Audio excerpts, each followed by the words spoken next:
Hi, this is Seerati Deshwal and I welcome you all again back to my YouTube channel or welcome if you're coming to this channel for the very first time. I hope that you guys are doing really great. आज की इस video के अंदर we are going to discuss 1.5 days CA final audit strategy for November 2024 exams. 24 hours एक पूरा study का schedule है जो यहाँ पे मैंने बनाया है। आप इस पीडीएफ को टेलीग्राम चैनल पे जाके डाउनलोड कर सकते हो, इसको यूज कर सकते हो एज अ गाइडेंस अपना खुद का शेड्यूल बनाने के लिए। और अगर आपको ये शेड्यूल ठीक लगता है, आपके जो लेवल ऑफ प्रिपरेशन है उसके साथ ये मैच करता है, तो आप इसको एज इट इज भी फॉलो कर सकते हो। ये वीडियो बहुत हेल्पफुल होगी क्योंकि इतना ज़्यादा जो वास्ट सिलेबस है, आप कैसे उस वास्ट सिलेबस को 1.5 डे के अंदर समराइज करोगे, ये वीडियो आपको गाइडेंस प्रोवाइड करेगी। So without wasting any time, let's start with this discussion. Okay, let's start with the discussion. Before starting with the discussion I would like to say one thing कि आपको इस schedule को as it is follow करने की जरूरत नहीं है। Reason being, definitely ऐसा हो सकता है कि कोई बच्चे को ऐसा लगे कि जिस ऐसे को मैंने ज्यादा टाइम दिया है उसको लगना चाहिए यार मुझे तो इस स्टैंडर्ड को कवर करने के लिए कम टाइम लगेगा and vice versa, right. For example, अगर मैं कह रही हूँ ऐसे नंबर 240 आपको 40 मिनट के अंदर खत्म करना है, कोई बच्चा ऐसा हो सकता है जिसको लगे यार 40 मिनट तो बहुत ज्यादा है, इसको तो मैं 20 मिनट में खत्म कर सकता हूँ, तो आपको 20 मिनट वहां पे लगानी है। मतलब क्या है कि आपको इस शेड्यूल को, आइडिया कुछ ऐसा है कि इस शेड्यूल को आपको एज अ गाइडेंस यूज करना है। ऐसा नहीं कि कॉपी पेस्ट आप इसको एज इट इज फॉलो कर रहे हो। अगर आप इसको एज इट इज फॉलो कर पा रहे हो, अगर आपको ठीक लगता है तो डेफिनेटली आप इसको टेकअप कर सकते हो, लेकिन आपको इसको एज अ गाइडेंस यूज करना चाहिए, ऐसा मेरा मानना है। And according to your need आप इसको मॉडिफाई कर सकते हो। ये शेड्यूल आपको हेल्प कैसे करेगा? It is going to help you to summarise your entire syllabus in 1.5 days, right. तो सबसे बड़ा बिगेस्ट चैलेंज है ऑडिट के अंदर कि इतने सारे स्टैंडर्ड है, इतने सारे टॉपिक्स है, आप उसको समराइज नहीं कर पाते हो। तो जब आपके पास पेपर के ऊपर लिखा होगा ना कि कैसे उस लास्ट डे के ऊपर आपको पूरे सिलेबस को पढ़ना है, मैंने इसको टाइम के साथ साथ सारे टॉपिक्स को कवर करके बताया है कि आप कैसे टेकअप कर सकते हो, तो आपके चांसेस कि आप कुछ चीजों को छोड़ के चले जाओगे वो बहुत मिनिमाइज हो जाते हैं और एक प्रेशर आपके शोल्डर से हट जाएगा। जो प्रेशर होता है यार इतने सारा मैंने पढ़ तो लिया बट उसको मैं समराइज कैसे करूंगा लास्ट के उन 1.5 डे के अंदर। ये 1.5 डे का आइडिया कुछ ऐसा है, मैं सिर्फ एक दिन की छुट्टी को नहीं मान रही, जिस दिन आप पेपर देकर आओगे उस दिन भी मैं चाहती हूँ कि आप पढ़ाई करो, ठीक है। क्योंकि ये स्पेसिफिकली बोलने की जरूरत इस वजह से पड़ी, ऐसे बच्चे काफी होंगे बेटा जिनको लगता है कि यार जिस दिन मैं पेपर देकर आ रहा हूँ उस दिन मैं नहीं पढ़ पाऊंगा, उस दिन मेरे अंदर इतनी एनर्जी नहीं बचती।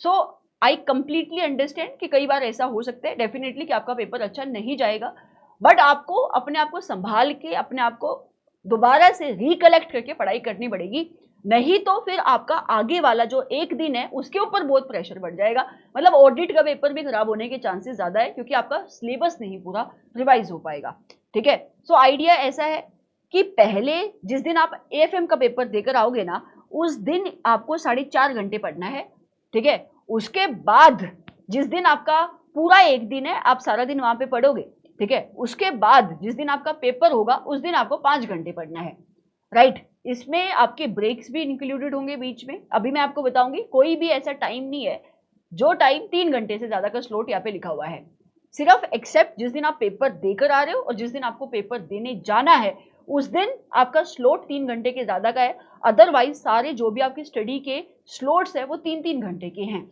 ओके। सारे स्टैंडर्ड्स यहाँ पे कवर है, कोई स्टैंडर्ड आपने आज तक टेकअप नहीं करा, आपको उसको अपने प्लान में इनकॉर्पोरेट करने की जरूरत नहीं है। ये मैंने इससे पहले वाली वीडियो के अंदर भी बोला था कि जो आपने आज तक नहीं पढ़ा उसको आज पढ़ के कुछ नहीं मिलने वाला, आप उसको छोड़ के ब्लाइंड मतलब ऐसे हो जाओ कि वो टॉपिक आपके लिए एग्जिस्ट नहीं करता। बिल्कुल गिल्ट फील करने की जरूरत नहीं है, ठीक है। So I am starting with this discussion that is 24 hour study schedule. इस शेड्यूल के अंदर आपका सिलेबस 24 घंटे के अंदर खत्म हो जाएगा। 24 घंटे पढ़ाई के हैं, ठीक है। सबसे पहले जो स्लॉट आ रहा है दैट इज 4.5 आवर्स का है, ये उस दिन का है बेटा जिस दिन आप एएफएम का पेपर देकर आओगे, राइट। एएफएम का पेपर देकर आओगे, मैंने 8 बजे से टाइम रखा है 12:30 बजे तक का। आप इसको डेफिनेटली पहले शुरू कर सकते हो, 7 बजे शुरू कर सकते हो अगर आपको लगता है यार कि मेरा एग्जामिनेशन सेंटर नजदीक है। मैंने हर एक बच्चे को इसमें ध्यान में रखा है क्योंकि कई बच्चे ऐसे होते हैं जिनका एग्जामिनेशन सेंटर बहुत दूर होता है, बहुत सारे बच्चों का पेपर खराब हो सकता है, उनको संभलने के लिए टाइम चाहिए, किसी को नैप चाहिए, ठीक है। सो उन सारी चीजों को कंसिडर करते हुए मैंने सोचा यार 8 बजे तक आप पढ़ने के लिए बैठ सकते हो, खाना वगैरह खा के आप 8 बजे तक आपको पढ़ने बैठ जाना चाहिए और 12:30 बजे तक आपका पहला स्लॉट बनेगा। और सबसे पहला टॉपिक जो आप टेकअप करोगे दैट इज प्रोफेशनल एथिक्स। इस टॉपिक को यहाँ पे रखने की दो पर्पस है। एक कि सबसे इंपॉर्टेंट टॉपिक है, कहने की जरूरत ही नहीं है, ठीक है। दूसरी पर्पस ये है कि सबसे इंटरेस्टिंग टॉपिक ऑडिट में बच्चों को यही लगता है। तो जब आप एक इंटरेस्टिंग टॉपिक से शुरू करोगे तो आपकी कवरेज एक अच्छी खासी आएगी यहाँ से, और जल्दी कवर हो जाएगा, और आप ना फ्लो में आ जाओगे कि हाँ अब मुझे इस सब्जेक्ट को पढ़ना है। तो सबसे पहले प्रोफेशनल एथिक्स, और मैंने भर के इसको टाइम दिया बेटा 3 घंटे का। और मैंने कैसे टाइम एलोकेट किया है कि 3 चीजें आप मोस्टली इस चैप्टर के अंदर पढ़ते हो। एक आप सेक्शन पढ़ते हो, दूसरा आप क्या पढ़ते हो, शेड्यूल पढ़ते हो, तीसरे काउंसिल की गाइडलाइंस यहाँ पे हैं, ठीक है। तो 3 घंटे मुझे लगता है मोर देन सफिशिएंट है। अगर आपने प्रोफेशनल एथिक्स बहुत अच्छे से किया है, जो आप मोस्टली करते हो, हर एक बच्चा प्रोफेशनल एथिक्स को बहुत अच्छे से करता है, तो मेरा ऐसा मानना है 2.5 आवर्स के अंदर आपका ये चैप्टर कंप्लीटली रिवाइज हो जाना चाहिए। और जो रिमेनिंग के 30 मिनट है आपको इस पर्टिकुलर चैप्टर के क्वेश्चंस देखने चाहिए, क्योंकि शेड्यूल्स के क्वेश्चन आप जब तक नहीं देखकर जाओगे तब तक इस चैप्टर को सिर्फ ऊपर ऊपर से पढ़ने का कोई फायदा नहीं है। मैं ऐसा कहूंगी कि मैं ऐसा मान के चल रही हूँ कि आपने अपनी लाइफ में during the preparation definitely questions को देखा होगा। तो जो भी क्वेश्चंस आपने मार्क करके रखे आप उनको लास्ट के इन डेज में टेकअप करो, ठीक है। चलो आगे बढ़ रही हूँ। जब ये खत्म हो जाएगा उसके बाद आपको एक और इंपॉर्टेंट स्टैंडर्ड टेकअप करना है, SQC1। मैं ये भी मानती हूँ बेटा ये वाला स्टैंडर्ड भी बच्चे बहुत पढ़ते हैं, क्योंकि जो भी आप पेपर खोल के देखते हो ऑलमोस्ट हर एक पेपर के अंदर एक क्वेश्चन SQC1 से मिलता है। 30 मिनट दिए मैंने इसको, आपको लगता है यार मुझे ज्यादा टाइम लगेगा, आप इसको 40 कर सकते हो। बट SQC1, अच्छा SQC1 के साथ में मैंने 220 नहीं रखा है, क्योंकि 220 ऑटोमेटिकली आपका कवर हो जाता है जब आप SQC1 पढ़ते हो, राइट। इसके बाद बेटा आप जो स्टैंडर्ड टेकअप करोगे वो है 240 fraud, another very important standard. 40 minute मैंने इसको दिए, ये रिवीजन का टाइम है, okay. There after I would say एक और स्टैंडर्ड आपको करके सोना है। 20 मिनट बहुत ज्यादा सफिशिएंट है, इनफैक्ट 20 मिनट मैंने ज्यादा बोल दी। 15 मिनट में भी ये टॉपिक आपका खत्म हो सकता है, दैट इज ऐसे नंबर 250, कुछ भी नहीं है इसके अंदर। सो ऐसे आप पहला जो स्लॉट है उस स्लॉट के अंदर बहुत इंपॉर्टेंट टॉपिक कवर कर लोगे जहां से क्वेश्चन एग्जाम के अंदर आते हैं। फिर जो अगला दिन शुरू होगा, जो आपका कंप्लीट छुट्टी का दिन है, वहां पे आपका जो सेशन शुरू होगा सुबह 6 बजे से लेकर 9 बजे आपका पहला स्लॉट बनेगा। इस दिन के अंदर जितने भी स्लॉट है सारे 3-3 घंटे के हैं, ठीक है। सबसे पहला स्लॉट कितने घंटे का बेटा, 3 घंटे का, 6 बजे से लेकर 9 बजे तक। अब मैं एक एक टॉपिक को यहाँ पे नहीं पढ़ रही हूँ, ये जो PDF है टेलीग्राम के ऊपर मैंने शेयर कर दी है, लेकिन आपको एक आइडिया आना चाहिए कि मैंने स्लॉट्स कैसे बनाए हैं। आप इस स्लॉट के अंदर जितने भी स्टैंडर्ड देख रहे हो ना, सारे आपके सिलेबस के इंपॉर्टेंट स्टैंडर्ड्स हैं और सारे एसेज हैं। मतलब यहां से डिस्क्रिप्टिव पोर्शन के अंदर क्वेश्चंस आते हैं, इन एसेज से क्वेश्चन आते हैं। समझ में आ रहा है? क्योंकि मैं इस वजह से एसेज कह रही हूं क्योंकि कुछ ऐसे स्टैंडर्ड है जो अब आपके फाइनल लेवल पे इंपॉर्टेंट नहीं है, जो लास्ट में जाके हमने लिखे हुए हैं, राइट। इसके बाद आप क्या करोगे, ब्रेकफास्ट का ब्रेक लोगे बेटा, ठीक है। आप 9 बजे से लेकर 9:50 मैंने 50 मिनट ब्रेकफास्ट के लिए दी है। आपको 50 मिनट नहीं चाहिए, आप 10 मिनट में खत्म करो, आप 15 मिनट में खत्म करो, आप आगे कंटिन्यू करो, ठीक है। आप 10 मिनट में ब्रेकफास्ट खत्म कर सकते हो, आप रिमेनिंग के जो आपके 40 मिनट है उसमें आप रेस्ट करो। मैं नहीं चाहती कि आप अपने आप को प्रेशराइज करो। जब आप सब्जेक्ट को पढ़ रहे होगे ना, आपको एग्जॉस्ट नहीं होना है, और आप एग्जॉस्ट तभी नहीं होगे जब आप रेगुलरली, जब आप रिवाइज कर रहे हो, आप ना ब्रेक्स ले रहे हो। ब्रेक्स लेना बहुत इंपॉर्टेंट है, ठीक है। और जब मैं कह रही हूँ ब्रेक्स ले रहे हो, इसका मतलब ये नहीं आप फोन कर रहे हो। बहुत सारे लोग ऐसे होते हैं, स्टूडेंट ऐसे होते हैं जो 1 डे पे भी फोन करते हैं अपने फ्रेंड को, मेरा तो कंप्लीट नहीं हो रहा है, तेरा हो गया क्या कंप्लीट, वो कह रहा है मेरा भी नहीं हो रहा है। और इन ब्रेक्स को उस डिस्कशन में लगा रहे हो आप, नेगेटिविटी क्रिएट करने में। नहीं, आपको ना ब्रेक लेना है तो आपको सिर्फ लेटना है, आपको कुछ नहीं चलाना, कोई फोन नहीं चलाना, nothing. You can do one thing if it is possible, आप ब्रीदिंग एक्सरसाइज कर सकते हो 10 मिनट के लिए, ठीक है। आप मेडिटेट कर सकते हो अगर आप मेडिटेशन करते हो तो। अगर आप ये कभी नहीं करते हो, आप आंखें बंद करके लेट सकते हो, ठीक है। इसके बाद बेटा जो आपका दूसरा शेड्यूल शुरू होगा, स्लॉट शुरू होगा, that is going to be from 10 AM, मतलब 10 AM लिखा हुआ है, 9:50 से शुरू हो जाएगा, टू 1 PM। 3 घंटे का ये स्लॉट बनेगा। और अगर आप यहाँ पे भी टॉपिक्स देख रहे हो ना, यहाँ पे भी आपके एसेज चल रहे हैं। आपका जो 800 की सीरीज है वो खत्म हो जाएगी, और उसके साथ साथ जो SREs है वो आपको खत्म कर देने हैं, ठीक है। अब बहुत सारे बच्चे ना एक चीज पे रुक जाएंगे यहाँ पे, क्या कि यार SRE इतने बड़े बड़े स्टैंडर्ड सिर्फ 1 घंटे के अंदर कैसे मैं रिवाइज कर पाऊंगा। बेटा SRE ना कुछ भी नहीं है, आपके ऐसे का ही रेप्लिका है। तो जब आप इन सारी स्टैंडर्ड्स को पढ़ लोगे ना, ऊपर वाले स्टैंडर्ड्स को, और तब आप SRE पढ़ोगे, तब आपको लगेगा कि मैं तो जो अभी पढ़ के आया वही पढ़ रहा हूँ।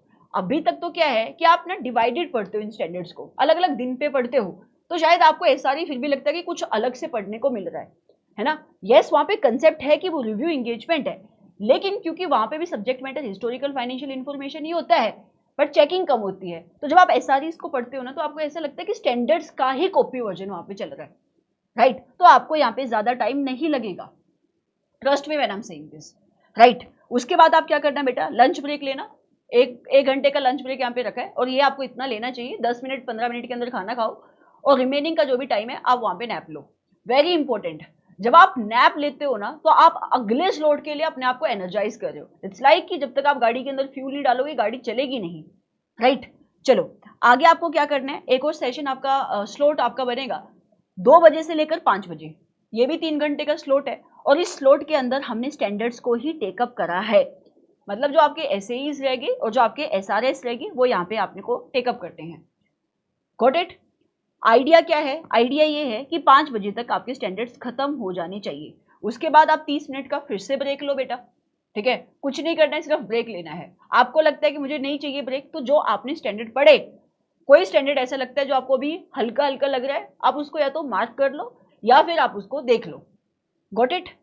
अब इसके बाद आपका जो अगला शेड्यूल बनेगा वो इवनिंग का स्लॉट बनेगा, दैट इज फ्रॉम 5:30 टू 8:30।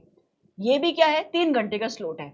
अब इस वाले स्लॉट से आप ना अपने अगले वाले चैप्टर टेकअप करना शुरू कर दोगे। मैंने एक ऐसे रखा है, मैंने पीएसयू पहले रखा, उसके बाद इंटरनल ऑडिट रखा।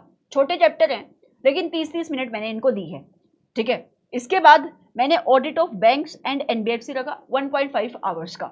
एनबीएफसी में आपको ज्यादा टाइम नहीं लगेगा, बैंक में आपको ज्यादा टाइम लगेगा, तो आप अकॉर्डिंगली 1.5 आवर्स को यहाँ पे डिवाइड कर सकते हो। आपको लगता है कि मुझे 1.5 आवर नहीं, मुझे तो 2 घंटे चाहिए, कोई बात नहीं, ऊपर जो टाइम है आप उसको एडजस्ट करके इसको 2 घंटे बना सकते हो, या नीचे जो टाइम मैंने लोकेट किया उसको एडजस्ट करके आप इसको 2 घंटे बना सकते हो।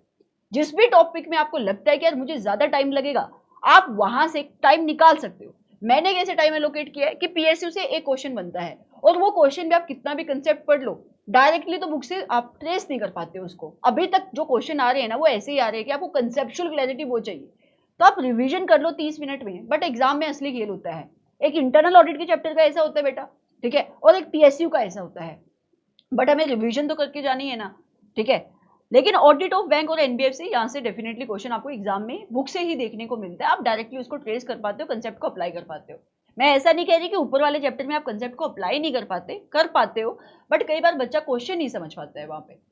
चलो आगे क्या, आगे ना आधे घंटे आप एक चैप्टर उठाना, that is due diligence, investigation and forensic accounting. 3 चीजें हैं इसके अंदर। 30 मिनट में या तो आप फोरेंसिक अकाउंटिंग कर लो, या तो आप ड्यू डिलिजेंस कर लो, छोटा है, ठीक है। मैं बोलूंगी आप पहले फोरेंसिक अकाउंटिंग कर लो, क्योंकि ये अलग से बनता है। जो आपका ये वाला स्लॉट है, इसमें 2 चीजें बच जाएंगी इस वाले चैप्टर के अंदर, एक है ड्यू डिलिजेंस और एक है इन्वेस्टिगेशन। ये आपको अगले स्लॉट में टेकअप करना है। फोरेंसिक अकाउंट आप पहले खत्म कर सकते हो, ठीक है। 30 मिनट ज्यादा है, वैसे इस चैप्टर से जो क्वेश्चन बनते हैं 15 मिनट के अंदर खत्म हो जाना चाहिए, अगर आप रिवीजन कर रहे हो, याद नहीं कर रहे लास्ट डे के ऊपर। समझ में आ रहा है। चलो उसके बाद आप डिनर ब्रेक लेना बेटा, 8:30 बजे से लेकर 9 बजे तक, एंड देर आफ्टर आपका एक सेशन लगेगा 3 घंटे का, 9 बजे से लेकर 12 बजे। इसके बाद नहीं बैठना है। कई बच्चे फिर भी लगे रहते रात में भी, फिर अगले दिन उनका सब खराब हो जाता है। कम से कम आपको 6 घंटे तो सोना चाहिए ना पेपर वाले दिन। तो यहाँ पे आपको 3 घंटे लगाने हैं, और 9 बजे से लेकर 10 बजे, मतलब जो 1 घंटा है, उसमें आप ड्यू डिलिजेंस और इन्वेस्टिगेशन करना। अब ये कैसे रहेगा, ड्यू डिलिजेंस तो आपका खत्म हो जाएगा 15 मिनट के अंदर, जो रिमेनिंग टाइम है बेटा आपका 45 मिनट्स, वो आप इन्वेस्टिगेशन को दे सकते हो। इंपॉर्टेंट चैप्टर है, एक क्वेश्चन डेफिनेटली, 1 या 2 क्वेश्चन आपको एग्जाम में देखने को मिलता है, राइट। इसके बाद 2 घंटे में आप ईएसजी एंड डिजिटल ऑडिट को टेकअप करना। ये वही बच्चे टेकअप करेंगे इन चैप्टर्स को जिन बच्चों ने पढ़ा है पहले। अब ईएसजी ऑडिट को आई वुड से 1 घंटा और डिजिटल ऑडिट को 1 घंटा। अगर आपने पढ़े हैं तो 1 घंटा आपके लिए मोर देन सफिशिएंट है। अगर आपने नहीं पढ़े तो आप इनको 4 घंटे भी पढ़ोगे तो भी आपका काम नहीं चलेगा। आपको फिर भी लगता है कि मुझे डिजिटल ऑडिट करने में ज्यादा टाइम लगेगा, आप यहाँ पे टाइम रीएलोकेट कर सकते हो अपने हिसाब से। 30-30 मिनट आपको इधर उधर से निकालनी है या 10-10 मिनट निकालनी है, तो आप इसको डेफिनेटली अपने हिसाब से मोल्ड कर सकते हो। बट मेरा ऐसा मानना है कि डिजिटल ऑडिट में से 1 या 2 क्वेश्चन बनेगा तो 1 घंटा उसके लिए मोर देन सफिशिएंट है, राइट। अगर मैं आपके एग्जाम वाले दिन की बात करूं, एक स्लॉट आपको वहां पे भी मारना पड़ेगा, और ये है बेटा सुबह 6 बजे से लेकर 11 बजे तक का स्लॉट। अब बोलोगे पेपर तो मेरा शुरू हो जाएगा 2 बजे, 11 बजे तक मैं पढ़ूं। आप इसको डेफिनेटली अपने हिसाब से मोल्ड कर सकते हो। अगर आपको लगता है कि यार इतना मेरे को जाना पड़ता है एग्जाम्स के लिए, तो मुझे 6 से लेकर 10 बजे तक मैं पढ़ पाऊंगा, तो भी आपका काम चल जाएगा। मैं अभी आपको बताऊंगी कैसे। यहाँ पे जो भी स्टैंडर्ड्स है ना एग्जाम के पर्सपेक्टिव से बेटा, ये इतने रेलिवेंट नहीं है। स्पेशली जो आपको यहाँ पे स्क्रीन के ऊपर दिखाई दे रहे हैं ना, जो रेड है, देखो ये वाला तो बहुत इंपॉर्टेंट है, ये नहीं मैं आपको बोल रही। ये जो ग्रुप ऑडिट का चैप्टर है और उसके साथ आप ऐसे नंबर 600 पढ़ोगे ना, this is important, this is what you have to do. ठीक है, ये तो आपको मैंने 45 मिनट्स दिए, ये आपको करना है, ये तो सुबह का टाइम होगा, आप इजिली कर सकते हो। इसके अलावा एक और स्टैंडर्ड बोलना चाहूंगी जो आपको डेफिनेटली करके जाना चाहिए, ऐसे नंबर 620 आपको देकर डेफिनेटली जाना चाहिए। अब इसके अलावा जो ये रेड के अंदर हाईलाइटेड है ना, जैसे कि ऐसे नंबर 200 हो गया, 210 हो गया, 230 हो गया, यहाँ पे 45 मिनट्स दी हुई है। मैं ऐसा बोलना चाहूंगी कि यहाँ पे एग्जाम में ना, इसमें 45 मिनट्स तो छोड़ो, यहाँ पे कुछ भी आने का कोई स्कोप ही नहीं है आपके सिलेबस के अंदर। क्वेश्चन आएगा ना तो इंस्टीट्यूट कहाँ पे पूछेगा, एमसीक्यू में पूछेगा, है ही नहीं। कुछ सिलेक्टेड टॉपिक है जैसे क्वेश्चन आ सकता है, जैसे कि अगर मैं ऐसे दोस्तों की बात करूं तो इनहेरेंट लिमिटेशन ऑफ ऑडिट एक टॉपिक है जहां से क्वेश्चन बन सकता है। आपको स्टैंडर्ड के अकॉर्डिंग ऑडिट को करना चाहिए, वहां से क्वेश्चन बन सकता है। दो कंसेप्ट मुझे ऐसे लगते हैं ऐसे नंबर 200 के जहां से क्वेश्चन आ सकते हैं। 210 तो बिल्कुल ही इंपॉर्टेंट नहीं है। ठीक है, जो भी क्वेश्चन बनेगा अगर बना तो कहाँ पे बनेगा, आपके एप्लीकेशन बेस्ड क्वेश्चन में बन सकता है, मतलब आपको स्टैंडर्ड की एप्लीकेशन पूछी जा सकती है। सो वहां पे भी एक दो ही टॉपिक ऐसा बनता है जहां से क्वेश्चन बनते हैं, जैसे कि इंगेजमेंट लेटर के कंटेंट क्या होते हैं, किन टाइम्स पे आपको इंगेजमेंट लेटर के टर्म्स को रिवाइज करना पड़ सकता है, राइट। तो ये एक आधा टॉपिक है जहां से क्वेश्चन बनेगा। 230 डॉक्यूमेंटेशन, आप इसको बिल्कुल छोड़ के जा सकते हो, कोई दिक्कत नहीं है, नहीं आएगा यहाँ से क्वेश्चन। और अगर क्वेश्चन अगर इंस्टीट्यूट 230 से बनाना चाहेगा ना, तो वो ऐसा बनाएगा जो शायद आपको करने के बाद भी समझ में नहीं आएगा। एक क्वेश्चन था भी ऐसा, आपने अगर सजेस्टेड आंसर की क्लासेस देखी है तो। ठीक है, सो आप इनको मत टेकअप करो यहाँ पे। इनके अलावा आप क्या स्टैंडर्ड टेकअप करो, instead of taking up these standards, आप 260 टेकअप करो, 265 टेकअप करो, 299 के अंदर भी सिलेक्टेड टॉपिक्स टेकअप करो। जैसे कि बेटा आपका रिपोर्टिंग वाला एक क्वेश्चन बनता है 299 से, कि भाई मेजोरिटी ऑफ द ऑडिटर एक टाइप की रिपोर्ट इशू करना चाह रहे हैं और एक ऑडिटर अलग टाइप की रिपोर्ट इशू करना चाह रहे हैं, तो क्या वो सेपरेट रिपोर्ट इशू कर सकता है? आंसर है यस। एक वो वाला कंसेप्ट आप देखो। दूसरा, जॉइंट रिस्पॉन्सिबिलिटी और आपकी इंडिविजुअल रिस्पॉन्सिबिलिटी क्या होती है जॉइंट ऑडिटर की, वहां से क्वेश्चन बन जाता है। तो मतलब 299 के अंदर भी सिलेक्टेड एरियाज है जहां से क्वेश्चन बनेगा। 530 इंटर लेवल पे बहुत इंपॉर्टेंट है सैम्पलिंग, फाइनल लेवल पे यहाँ से क्वेश्चन नहीं बनता है, बनेगा तो एमसीक्यू में बनेगा। 520 ये आपको डिस्क्रिप्टिव पोर्शन के लिए पढ़ के जाना चाहिए, ऐसा मेरा मानना है। 610 इंपॉर्टेंट है, 450 इंपॉर्टेंट है, ये आप टेकअप करो। सो मैं आपको प्रायोरिटी बता देती हूँ कैसे आपको लेनी चाहिए। मेरे हिसाब से ये जो 3rd नंबर पे लिखा है आप इसको पहले टेकअप करो। ठीक है, ये तो आपका है, ये फर्स्ट वाला। इसके बाद ये वाला जो लिखा हुआ है 610 और 450, आप इसको टेकअप करो। इसके बाद आप 620 को टेकअप करो, राइट। एंड जो ये इस वाले स्लॉट के ऊपर लिखा हुआ है 320 मटीरियलिटी, क्वेश्चन नहीं आएगा आपके सिलेबस के अंदर। जितने भी सजेस्टेड आंसर मैंने देखे हैं ना, उसमें से पुराने सिलेबस में क्वेश्चन आया हुआ था, जब ये सीन नहीं था एप्लीकेशन बेस्ड वाला कुछ तो, राइट। और वो भी एक क्वेश्चन मुझे देखने को मिला था, रिवीजन ऑफ मटीरियलिटी करके, ऐसा तो कोई क्वेश्चन था। 315 और ये 510 आप यहाँ पे टेकअप कर सकते हो बेटा। 510 तो बहुत छोटा सा स्टैंडर्ड है, राइट। 550 अगर आपको नहीं, आपने आज तक पढ़ा रिलेटेड पार्टी, तो आप इसको छोड़ के जा सकते हो। अगर आपने नहीं पढ़ा और अगर आप इसको पढ़ने के लिए देखते हो ना, तो आपको वहाँ पे ज़्यादातर रैप की बातें देखने को मिलती है। तो यहाँ पे भी सिलेक्टेड क्वेश्चन है जो 550 से बनते हैं। सो आप ऐसे अपने पूरे सिलेबस को खत्म कर सकते हो। तो मतलब ये जो लास्ट पार्ट है ना, ये ओपन टू इंटरप्रिटेशन है बेटा। अगर आपको 10 बजे तक पढ़ना है, रिमेनिंग नहीं पढ़ना है, तो आप इसको अपने हिसाब से टाइम एलोकेट कर सकते हो इन स्टैंडर्ड्स को, कोई प्रॉब्लम ही नहीं है, कोई प्रॉब्लम नहीं है। लेकिन जो इससे पहले का पोर्शन है ना, वो सारा बहुत इंपॉर्टेंट पोर्शन है। मैं ये नहीं कह रही कि ये इंपॉर्टेंट नहीं है, बट यहाँ पे इंस्टीट्यूट ने ऐसा बोल दिया कि एप्लीकेशन बेस्ड क्वेश्चन यहाँ से मोस्टली हम पूछेंगे और एमसीक्यूज वगैरह में क्वेश्चन पूछे जा सकते हैं। अच्छा, जिन स्टैंडर्ड को इंस्टीट्यूट ने बोला भी था कि हम एप्लीकेशन बेस्ड में ही वहां से क्वेश्चन पूछेंगे या एमसीक्यू में क्वेश्चन पूछे जा सकते हैं। एप्लीकेशन बेस्ड का मतलब क्या होता है बेटा? एप्लीकेशन बेस्ड का मतलब ये होता है कि हम टू द पॉइंट, जिस तरीके से वहां पे पॉइंट लिखे हुए ना, प्रोसीजर लिखे हुए, ऐसा कुछ नहीं पूछने वाले, ऐसे कंसेप्ट को अप्लाई करने वाले क्वेश्चन पूछेंगे। और एमसीक्यू मतलब एमसीक्यू में क्वेश्चन आएंगे। ठीक है, इंस्टीट्यूट ने जिन चैप्टर को बोला भी था ना कि यहाँ से मैं आपसे एमसीक्यू में क्वेश्चन पूछेंगे या एप्लीकेशन बेस्ड स्टैंडर्ड जो इंस्टीट्यूट बोल रहा है अपनी एसएम के अंदर, मैंने उनको भी ऊपर टेकअप किया है, अगर वो मुझे लगता है कि इंपॉर्टेंट है। ठीक है, सो अगर आप इस शेड्यूल को फॉलो करोगे ना, सो जितना रिक्वायर्ड है इस सब्जेक्ट के अंदर अच्छे मार्क्स लेने के लिए, आप डेफिनेटली उसको स्कोर कर सकते हो। और आपने अपने हिसाब से जो भी प्लान बनाया है आप उसके अंदर मॉडिफिकेशन कर सकते हो, आप इसको एज अ गाइडेंस लेकर एक नया प्लान बना सकते हो।